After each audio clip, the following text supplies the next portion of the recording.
क्या जो business balance sheet है, नए रूल के मुताबिक हमने ऑनलाइन फ़ाइल करनी है या फ़िज़िकल डॉक्यूमेंट सबमिट करना है और इसको किस तरीके से बनाया जा सकता है? आज के इस छोटे से टॉपिक के अंदर हम इसको स्टडी करेंगे। आप देख रहे हैं प्रैक्टिकल लर्निंग हाउस, मैं हूं फ़हीम महबूब।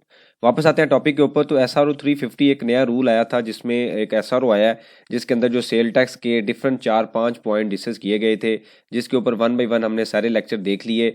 बैलेंस शीट के ऊपर भी हमने एक छोटा सा लेक्चर देखा था, लेकिन अभी काफ़ी क्वेश्चन आ रहे हैं कि जो डेडलाइन है 6 अप्रैल की, यानी कि 6 अप्रैल तक हमने जो बैलेंस शीट है वो सबमिट करनी है।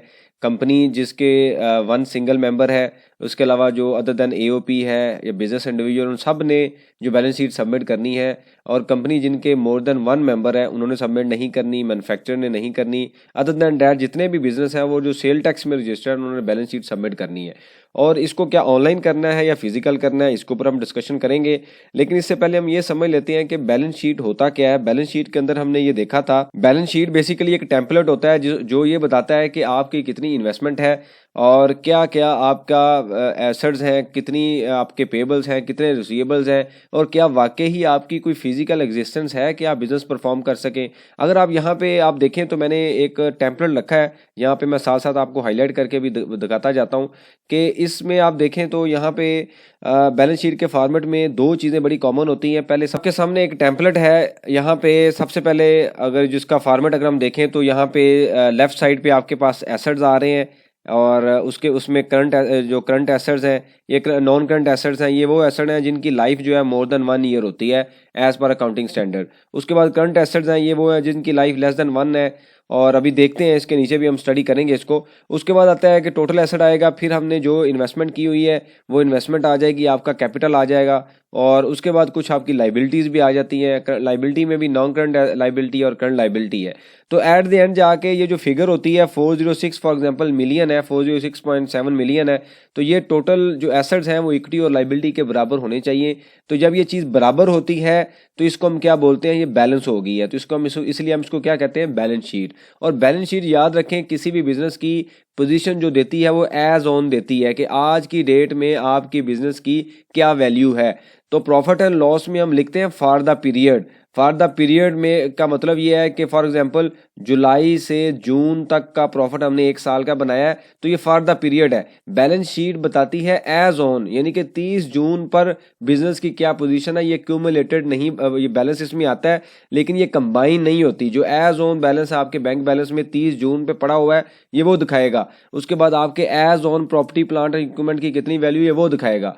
तो ये एक छोटा सा कॉन्सेप्ट होता है बैलेंस शीट का जो हमें समझ लेना चाहिए। वैसे तो आप सबको पता होगा, लेकिन अंडरस्टैंडिंग के लिए मैंने दोबारा बता दिया है। एनीवेज, ये जो बैलेंस शीट आपको मैंने दिखाई है ये तो बड़े बिजनेस के लिए है। सेम यही फॉर्मेट होता है छोटे बिजनेस के लिए, हम बना भी लेंगे बाद में जब कभी रिक्वायरमेंट आती है कि इसको फिजिकल करना है या ऑनलाइन करना है। तो सबसे पहले क्या है कि आप यहाँ पे देखें तो 123 या 7 मिलियन के नॉन करंट एसेट्स आ रहे हैं। फिर स्टॉक कुछ आ रहा है, ये आप लिख देंगे अपना जो आपका जो ये जो एसेट्स हैं ये बेसिकली आप वही लिखेंगे जो आपकी इन्वेस्टमेंट हुई हुई एसेट में। कोई भी प्लांट आपने लगाया हुआ है, मशीनरी लगाई हुई है, वो आ जाएगा।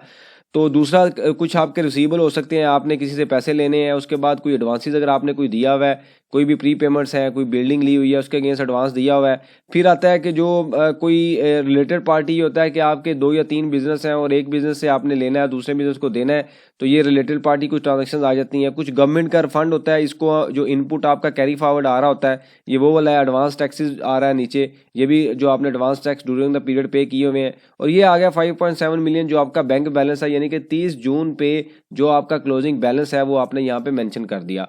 तो इन सब का टोटल बनता है 406 मिलियन। उसके बाद क्या आता है, दूसरे पोर्शन में हम ये लिखते हैं कि आपकी इन्वेस्टमेंट कितनी है। फॉर एग्जांपल आपने अगर शेयर की फॉर्म में की हुई है तो आप इस तरीके से लिख देंगे। अगर आपने फॉर एग्जांपल टोटल कैपिटल है तो हम ये लिख देंगे कि आपका कैपिटल फॉर एग्जांपल 15 मिलियन है और ड्यूरिंग द पीरियड या पिछले पीरियड का जो प्रॉफिट है वो ऐड करने के बाद आपकी टोटल इन्वेस्टमेंट आज तक 42.3 हो चुकी है। याद रखें, किसी भी बिजनेस में अगर आपने 2 मिलियन लेट से इन्वेस्ट किया है स्टार्ट में और किसी एक पीरियड में आपने 5 लाख प्रॉफिट ले लिया है और आपने अगर विड्रा नहीं किया किया तो ये फिगर यहाँ पे आके ऐड होगी और अगले पीरियड में आपकी इन्वेस्टमेंट हो जाएगी 2.5 मिलियन। इसके ब्रेकअप में क्या होगा, 2 मिलियन का आपका कैपिटल था, बाकी आपके रिजर्व्स हैं, मतलब जो आपने कमाया है वो आपका जमा होता जा रहा है। अगर निकाल लेंगे ऑब्वियसली ड्राइंग होगा या इस तरीके से प्रॉफिट आपने कैरी कर लिया, लेकिन अगर नहीं करेंगे तो वो कैरी होता जाएगा। उसके बाद क्या आता है, नॉन करंट लाइबिलिटी है। नॉन करंट लाइबिलिटी में हम क्या लिखते हैं कि कोई भी अगर आपकी फॉर एग्जांपल ग्रेजुटी है का पॉलिसी है तो वो आपने लिख दिया स्टाफ की ग्रेजुटी आ रही है, ट्रेड एंड अदर पेबल्स आ रहे हैं जो आपने वेंडर्स की पेमेंट करनी है, और पेमेंट लैंड है। इसमें यह है कि अगर आपने कोई लैंड परचेज की हुई है और उसके पैसे देने हैं तो भी आपका पेबल है। कोई भी आ सकता है जो आपने पार्टी से पेमेंट करनी हो, यहाँ पे आ जाएगा। इनकम टैक्स पेबल है जो फॉर द पीरियड या ईयर आपने पे करना है, वो फिगर है। तो एट द एंड जाके ये जो फिगर है ये बैलेंस होगी 406 से या 7 मिलियन का। यहाँ पे मैंने फार्मूला भी लगाया हुआ है जो कि ये फार्मूला है कि जी इन दोनों को जमा करेंगे तो बैलेंस होता है। चीफ एग्जीक्यूटिव साइन करता है, डायरेक्टर साइन करता है, तो ये बैलेंस शीट आपकी बन जाती है। ये तो वैसे इसमें बेशुमार चीज़ें थी, मैंने इसलिए सारी चीज़ें ज़्यादा बता दी हैं कि जो लोग बिजनेस बड़े पैमाने पर देख रहे हैं उनको भी अंदाज़ा हो। लेकिन अगर आप सेम टेम्पलेट यही होगा, लेकिन अगर आपका बिजनेस छोटा है, छोटे लेवल पे है, तो ये चीज़ें निकलती जाएंगी। फॉर एग्जांपल जनरल स्टोर हो सकता है आपका ना हो, एडवांसेस आपके हो सकता है ना हो, और एडवांस टैक्स आपका कम हो सकता है, गवर्नमेंट के पास ड्यू आपका कम हो सकता है। ये सारी चीज़ें निकल जाएंगी। यहाँ पे आप फिगर पंच करते जाएंगे और आपकी एक बैलेंस शीट बन जाएगी। याद रखें जो मेरी डिस्कशन चल रही है वो जस्ट अभी तक एक फॉर्मेलिटी है। मैं आपको छोटा सा एक स्टैट्स बता देता हूँ कि मैं क्यों कह रहा हूँ ये फॉर्मेलिटी है। फॉर एग्जाम्पल अगर आज तक अगर हम ज्यूम करते हैं लाहौर के रीजन में हम लेते हैं तो हम ये कहते हैं जी 2 मिलियन जो रजिस्टर्ड है ना वो AOP या बिजनेस इंडिविजुअल परफॉर्म कर रहे हैं, जो सेल टैक्स में रजिस्टर्ड है और बिजनेस परफॉर्म कर रहे हैं। तो क्या आपको लगता है कि जो 200 का स्टाफ है वो 2 मिलियन की जो बैलेंस शीट है वो चेक करेगा? तो ये एक रूल बनाया उन्होंने कि कभी फ्यूचर में कोई मसला आए तो हम उनकी फाइल में जाएं और बैलेंस शीट को देख लें। तो ये इफेक्टिव नहीं होगा फिजिकल, याद रखें। इसके ऊपर डिफरेंट डिस्कशन चल रही है। तो ये IRS के अंदर हमें कोई फॉर्म मिल जाएगा, कोई ना कोई ओपनिंग फॉर्म हमें मिलेगा जिसके अंदर ये लिखा होगा कि आप ऑनलाइन जो बैलेंस शीट है वो सबमिट करें। वैसे तो जब हम रिटर्न फाइल करते हैं तो हम एसेट और लाइबिलिटी लिखते हैं, लेकिन इतनी डिटेल में नहीं लिखते जो भी हमने देखा है। लेकिन ये जब फॉर्म आएगा तो हम डिटेल में मेंशन कर देंगे। वो एक सिस्टमेटिक काम होगा, फिजिकल डॉक्यूमेंटेशन। जैसे मैंने आपको स्टैटिक्स कुछ बताए हैं, इसके मुताबिक ये नहीं हो सकता, ये पॉसिबल नहीं है कि आप एक एक बैलेंस शीट को चेक कर सकें और उसको कंपेयर कर सकें। क्योंकि ये सिंपल ये नहीं है कि बैलेंस शीट का एक पेज ले लिया, उसके बाद उसको वेरीफाई करना है, वेट करना है, कैलकुलेशन करनी है, उसकी वैल्यूशन करनी है कि क्या ये बिजनेस को सपोर्ट कर रहा है कि नहीं कर रहा। तो वैसे तो बेशुमार नोटिस आए होते हैं, फाइलें दी होती हैं, तो स्टाफ कितना देखता है आप सबको अंदाजा है, तो ये बैलेंस शीट कैसे देखेगा? तो इस वजह से इसमें कोई इतना मतलब इसकी हाइप आपने क्रिएट नहीं करनी। काफ़ी इसमें मैसेज भी आते हैं, क्वेश्चन भी आती हैं, कॉल्स भी आ रहे हैं कि ये बैलेंस शीट को कैसे करना है, किस तरह करना है। बिल्कुल रिलैक्स रहें, इसके ऊपर कोई अपडेट्स आएगी आपको मिलती रहेंगी। ऑनलाइन करनी है, फिजिकल करनी है, मैंने आपको चांसेस बता दिए कि ऑनलाइन होगी, फिजिकल इस वजह से नहीं हो सकती क्योंकि डाटा ज़्यादा होगा और जस्ट एक फॉर्मेलिटी होगी। हाँ ये हो सकता है सिर्फ आपको कह दिया जाए कि वन टाइम आप फिजिकल दे दें और आपकी फाइल का पार्ट बन जाए। लेकिन मैंने जैसे आपको इस एग्जाम्पल में बताया है कि बैलेंस शीट की जो पोजीशन है वो तो एज ऑन है। आज आपका बिजनेस फॉर एग्जाम्पल 406 मिलियन पे खड़ा हुआ है, हो सकता है कल ये 500 पे हो जाए, हो सकता है कल ये 300 पे हो जाए। तो ये इस तरीके से कैसे मैनेज किया जाएगा? तो मेरे ख्याल में जो मेरी इंफॉर्मेशन है वो यही है कि क्वार्टरली जैसे हम विदहोल्डिंग स्टेटमेंट फाइल करते हैं, इस तरीके से एक IRS के अंदर फॉर्म इंसर्ट किया जाएगा जिसमें हम क्वार्टरली जो बैलेंस शीट है वो रिपोर्ट किया करेंगे। वो डाटा बेसिकली लिंक होगा आपकी सेल्स टैक्स रिटर्न के साथ।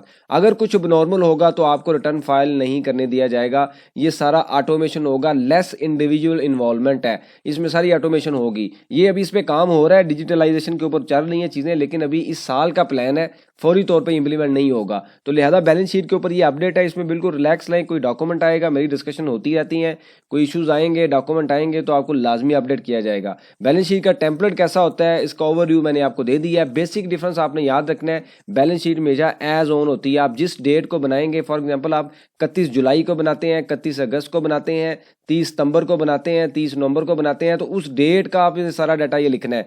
30 नवंबर को आपके पास क्या कैश था, 30 नवंबर को आपके पास क्या स्टॉक था। तो ये कॉन्सेप्ट आपने याद रखना है। प्रॉफिट एंड लॉस एक पीरियड का होता है, एक साल का हो सकता है, क्वार्टर का हो सकता है, 6 माह का हो सकता है, 1 महीने का हो सकता है। बैलेंस शीट एज ऑन है कि मेरे पास आज मेरी क्या बिजनेस की वेल्थ है। तो ये कॉन्सेप्ट आपने याद रखना है। इसके ऊपर हम फर्दर डिस्कशन करते रहेंगे। कोई रेलिवेंट सजेशन हो, क्वेश्चन हो, आप मेंशन कीजिए, इसके ऊपर हम डिस्कशन करेंगे ताकि जो लर्निंग का प्रोसेस है कंटिन्यू रहे। थैंक यू वेरी मच, जज़ाकल्लाह।